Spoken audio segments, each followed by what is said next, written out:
Saint Népomucène et le Savetier, écrit par Alexandre Dumas, lu par Armen pour audiocité.net.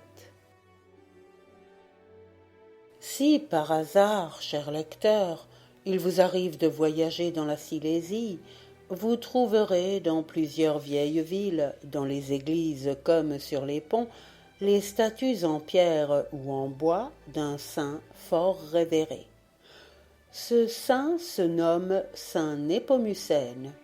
Quant au véritable saint, au saint en chair et en os, né à Nepomuk vers 1330, il fut chanoine de Prague et aumônier de l'empereur Venceslas.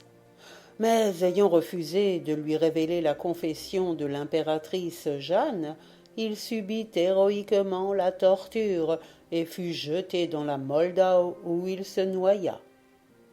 Vous voyez qu'il méritait bien la canonisation.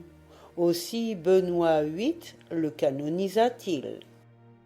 Dans une vieille localité dont je n'ai pas pu savoir le nom, quelques recherches que j'ai faites pour y arriver, se passa une histoire miraculeuse que je vais vous raconter.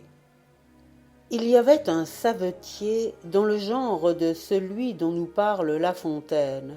Seulement celui-là avait de plus que l'autre d'être profondément dégoûté de son état.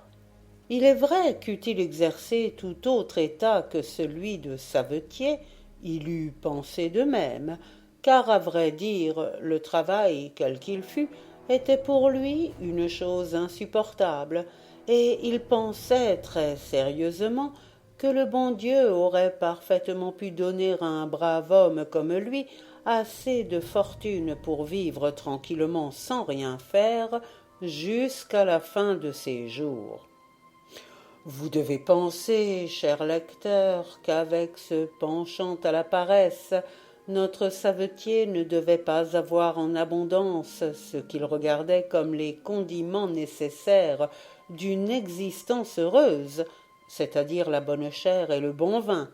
Mais au contraire, il était, il faut l'avouer, fort misérable, et s'il avait la large part de ce que Dieu dispense, c'est-à-dire d'air et de soleil, il lui manquait en compensation ce qui ne se gagne qu'à la sueur du corps, le boire et le manger. Il en résultait que, souvent ne voulant pas travailler et n'ayant pas la plus petite croûte à se mettre sous la dent, il se jetait sur son lit, ou plutôt sur son grabat, pour mettre en pratique le proverbe tant soit peu illusoire qui dort dîne. Un jour, au lieu de se coucher, ce qu'il avait fait la veille, et ce qui n'avait pas produit les fruits qu'il en attendait, il résolut de convertir le sommeil en promenade, et sortant de son taudis, passa, vers 11 heures du matin, sur le pont de son village. Sur ce pont, il y avait un saint Népomucène de pierre qui le regarda d'un air souriant. Le savetier prit ce sourire tout bienveillant du saint pour une moquerie. « Oui, oui, s'écria le savetier, tu peux bien rire et te moquer de moi, toi là-haut. Tu n'as que du bon temps sur ton perchoir. Pas faim, pas soif, pas besoin de travailler pour gagner ta vie. Oh, si j'étais à ta place !» À peine eut-il laissé échapper ces mots que l'image de pierre lui fit un signe de tête, et d'une voix claire et distincte prononça ces mots. « Eh bien, soit, ton vœu sera accompli bientôt, tu vas prendre ma place, et nous verrons si ce changement fait ton bonheur. » À cette réponse à laquelle il ne s'attendait pas, le savetier eut une peur effroyable et prit tout courant le chemin de sa maison, ni plus ni moins que s'il eût eu le feu au derrière. Sa femme était occupée à laver du linge à la fontaine. « Dépêche-toi, dépêche-toi » lui cria-t-elle. « Monsieur le sacristain t'attend à la maison. » Il entra chez lui et trouva en effet le sacristain qui l'attendait avec impatience. « Ah, vous voilà enfin » s'écria-t-il en l'apercevant. « Oui, me voilà » répondit le savetier tout essoufflé. « Que me voulez-vous » Par ma foi, compère, lui répondit celui-ci, j'ai une drôle de besogne à vous confier, mais comme je sais que vous êtes un brave garçon et que pour de l'argent et un bon repas vous ne refuserez pas de me rendre un service, surtout lorsqu'il n'exige pas grand-peine, je n'ai point hésité un instant à m'adresser à vous. Voici, compère, de quoi il s'agit. C'est aujourd'hui la fête de Saint Népomucène, et par conséquent c'est aujourd'hui qu'aura lieu le pèlerinage annuel à notre chapelle, où se trouve, comme vous le savez, un Saint Népomucène sculpté et peint au naturel. Figurez-vous ma frayeur, lorsque ce matin j'ai voulu arranger cette statue pour la fête, elle est tombée de son piédestal et s'est brisée en 20 morceaux. Pas moyen de la raccommoder, et cependant la fête doit être célébrée. Mais vous comprenez, pas de saint, pas de fête. Or, il m'est passé une idée par la tête, et la voici. C'est que, comme le hasard, ou plutôt la providence, vous a fait ressembler comme 2 gouttes d'eau à saint Népomucène, vous ne me refuseriez pas, en bon compère que vous êtes, et d'ailleurs pour récompense honnête, de prendre aujourd'hui dans la chapelle la place de saint Népomucène. Voilà tout franc l'objet de ma visite. Cela vous va-t-il, compère? Mais le savetier ne répondait pas. Il était stupéfait des paroles qu'il avait entendues sur le pont, paroles qui coïncidaient si bien avec celles du sacristain.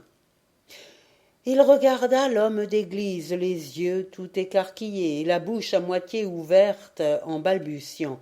Certainement, certainement, monsieur le sacristain, avec grand plaisir, mais comment nous y prendrons-nous? Oh mon Dieu, rien de plus facile, répondit le sacristain.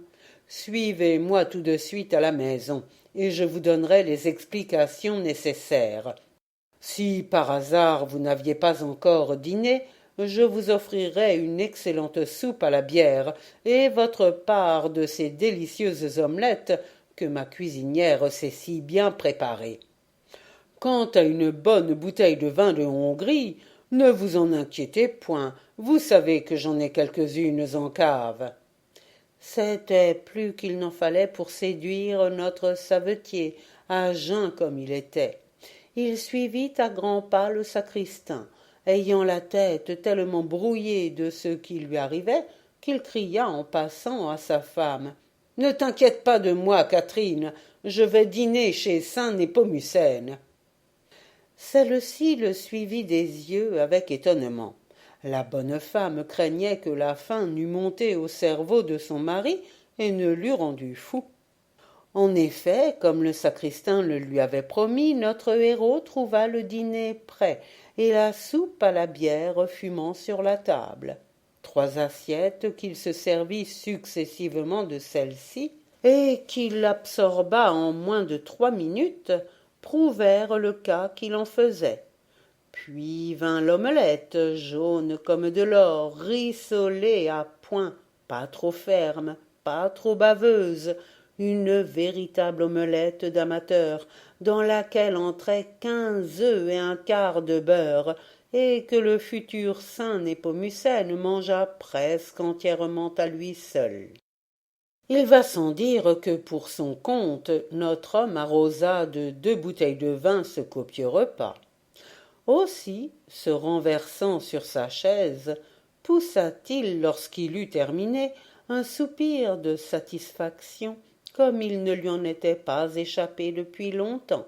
« Eh bien, lui demanda le sacristain, cela va-t-il mieux? »« Cela va à merveille, répondit le savetier, et je suis de corps et d'esprit, compère, disposé à faire tout ce que vous voudrez. » Alors, vite, vite et vite, s'écria le sacristain en se levant et obligeant son convive à faire comme lui.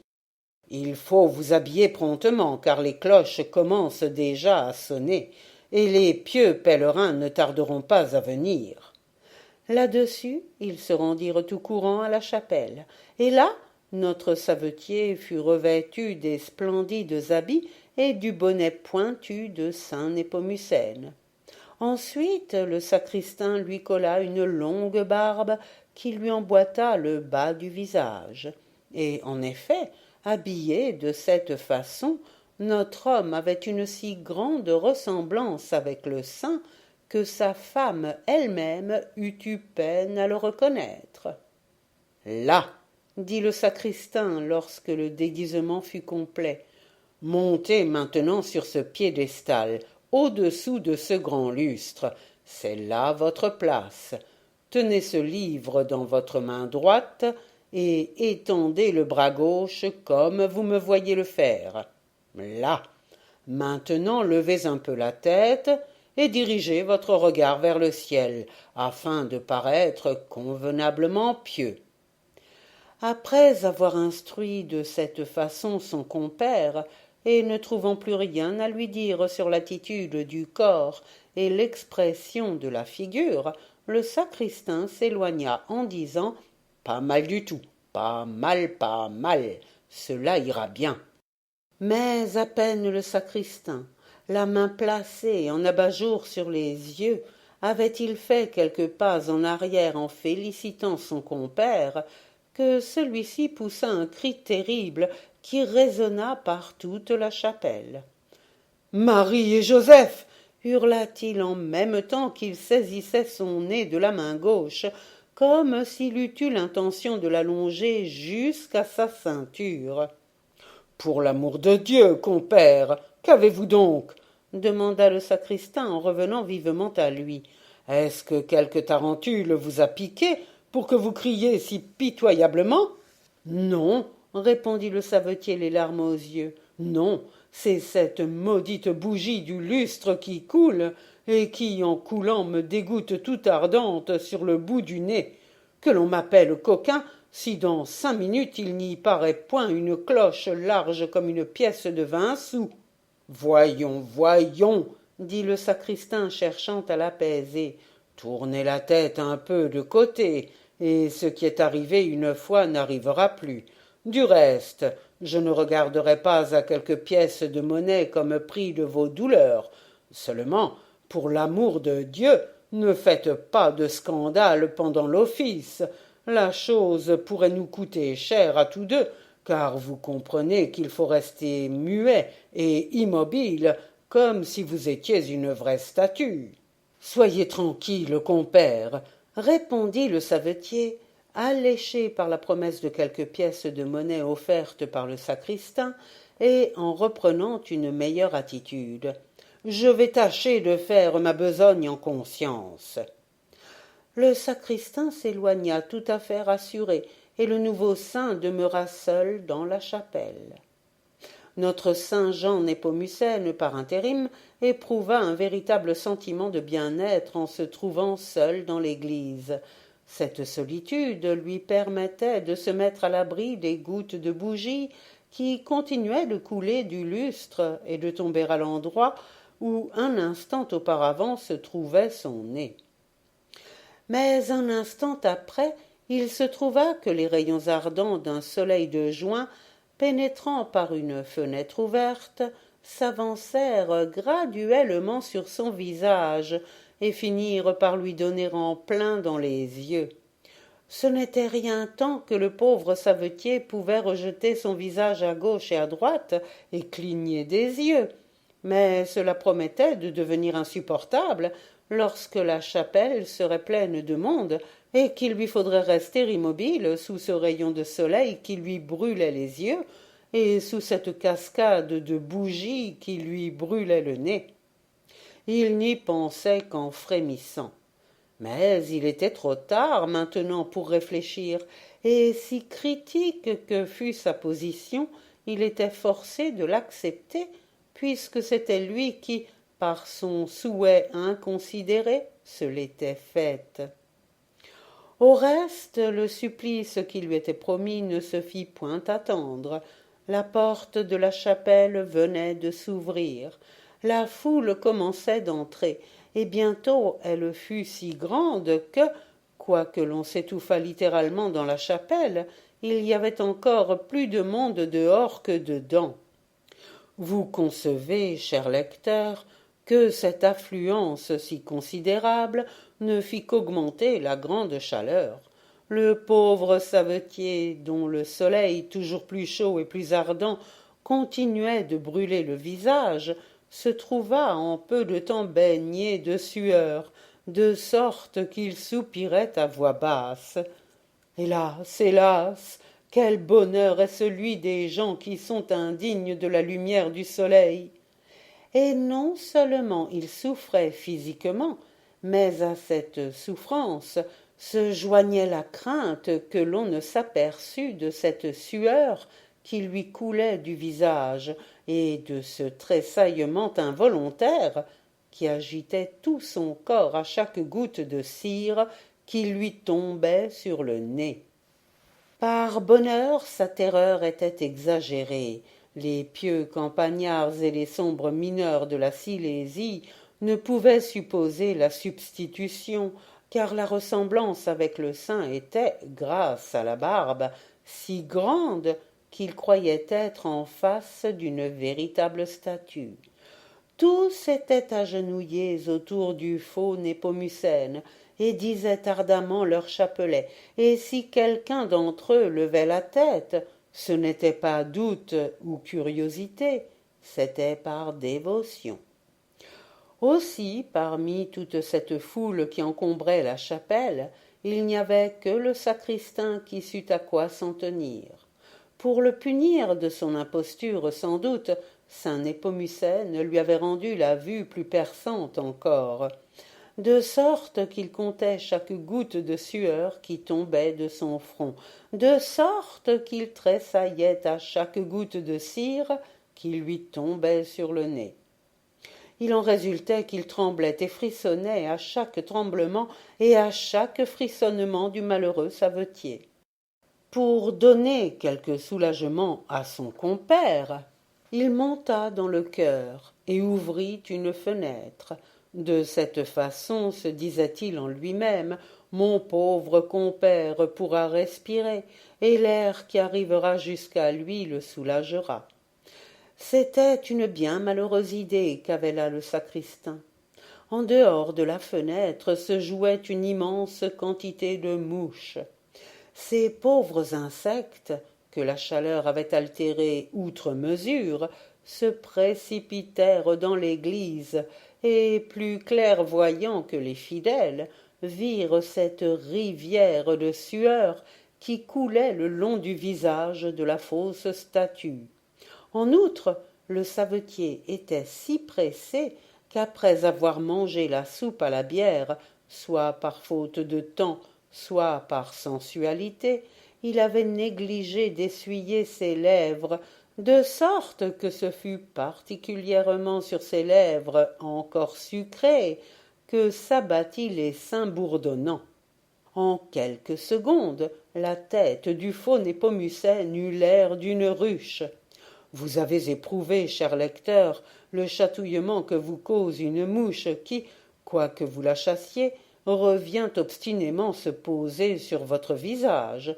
Ainsi, jugez, si vous avez éprouvé tant d'ennui pour une seule, ce que le savetier devait éprouver d'impatience pour toute une nuée.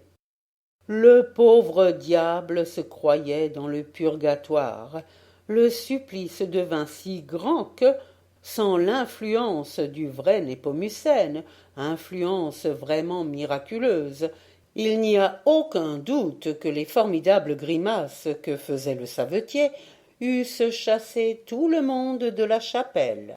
Les lèvres surtout étaient, à cause de cette malheureuse soupe à la bière dont elles avaient conservé le parfum, dans une agitation continuelle. D'abord ce fut la lèvre supérieure qui s'agita convulsivement, tantôt cherchant à atteindre le nez, tantôt cherchant à s'abaisser jusqu'au menton.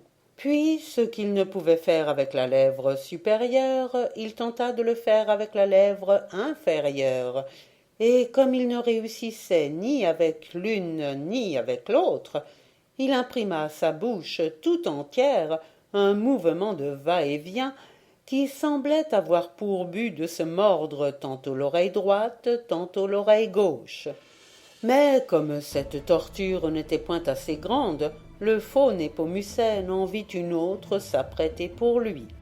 Elle s'approchait sous la forme d'un énorme bourdon menaçant, grondant, tournoyant.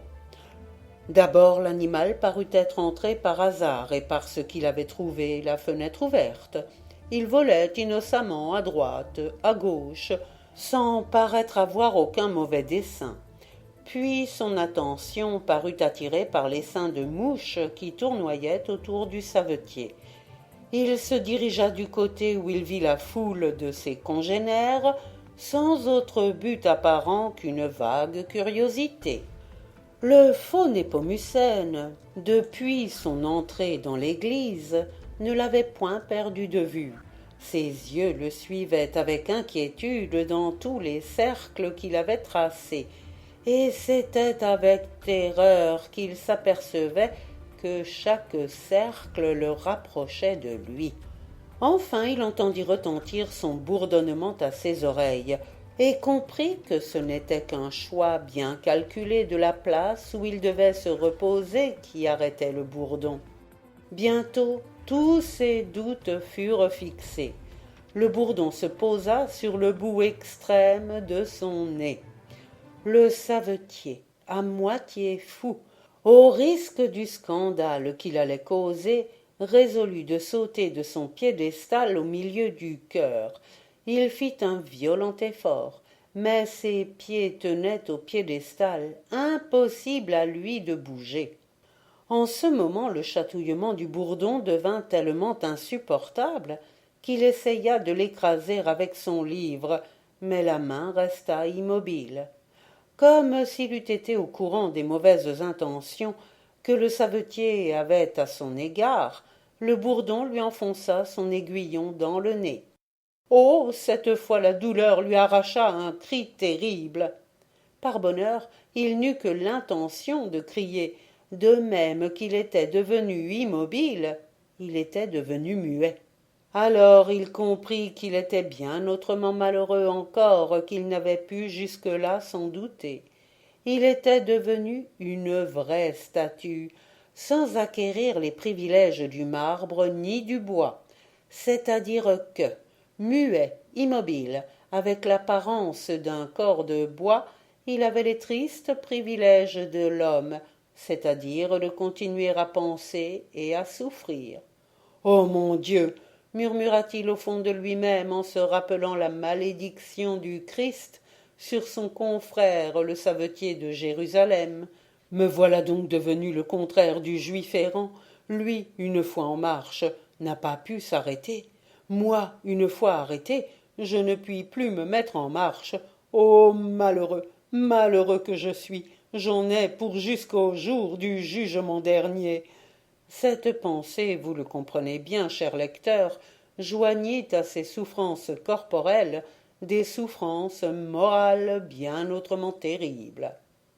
En attendant, le chapelain prononça les mots sacramentels « Ite missa est ». La messe était finie. Au bout d'un quart d'heure, il ne restait plus dans l'église que le sacristain et le faux Népomucène. « Ah, Dieu soit loué !» s'écria le sacristain pour alléger son cœur. « Tout est heureusement fini, mais, foi d'homme honnête, cela ne m'arrivera plus, compère. Ah, si vous saviez, mon brave ami, ce que vos terribles grimaces m'ont fait souffrir, c'est au point que je ne saurais comprendre comment les autres ne se sont aperçus de rien. Mais tout est fini maintenant. Descendez de votre piédestal, mon ami, descendez. Je n'ai plus besoin de vos services. Le ciel en soit béni. Eh bien, pourquoi donc ne descendez-vous pas? Êtes-vous devenu sourd? Ajouta-t-il en élevant la voix. Je vous dis de descendre. Mais le sacristain avait beau parler, élever la voix, crier même, le pauvre savetier demeurait immobile. Voyons, voyons, continua-t-il, pas de farce.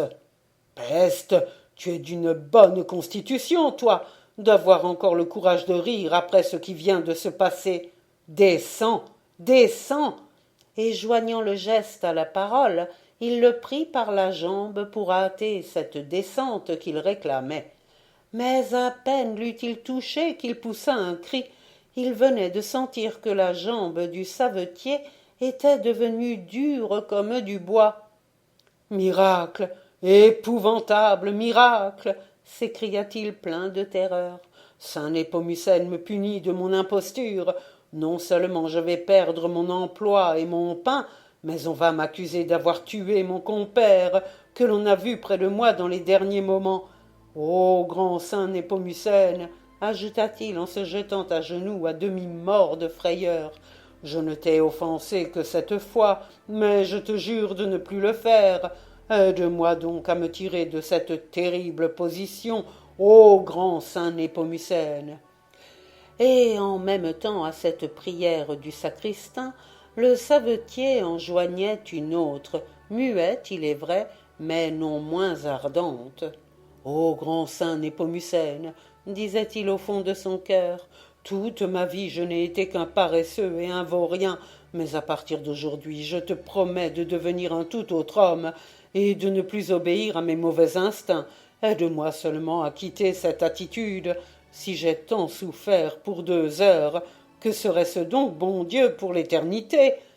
À peine cette double invocation était-elle terminée qu'un effroyable craquement se fit entendre et que le mur de la chapelle, s'ouvrant, laissa passer le véritable saint Népomucène, celui qui était taillé en pierre sur le pont et dont le savetier avait jalousé la paresse. J'ai entendu vos promesses, dit-il, et je viens exaucer vos prières. Toi, sacristain, tu as été suffisamment puni par les angoisses que tu as éprouvées, et tu n'oseras plus, à l'avenir, je le présume, me choisir un si triste remplaçant. Quant à toi, continua-t-il en s'adressant au compère, paresseux et insouciant savetier, je te prédis que si tu ne tiens pas l'engagement que tu viens de prendre vis-à-vis de moi, que si, à partir de cette heure, tu ne deviens pas un garçon honnête et laborieux, je reviendrai tout exprès pour te changer en statue, et que statue tu resteras cette fois jusqu'au jour du jugement dernier. Et quand il eut dit ces paroles, le saint s'éloigna comme il était venu, c'est-à-dire à pas lents et solennels, dont on entendit encore le retentissement, même lorsqu'il fut sorti de l'église.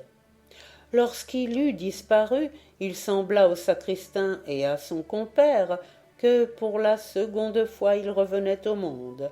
Le dernier s'élança au bas de son piédestal et sauta au cou du premier, et jamais il n'y eut depuis ce jour-là un savetier plus rangé et plus laborieux, sans compter que jamais fidèle, aussi pieux qu'il fût, n'a témoigné un plus profond respect à saint Népomucène, n'ayant jamais passé sur le pont non seulement sans se découvrir, mais encore sans faire sa prière.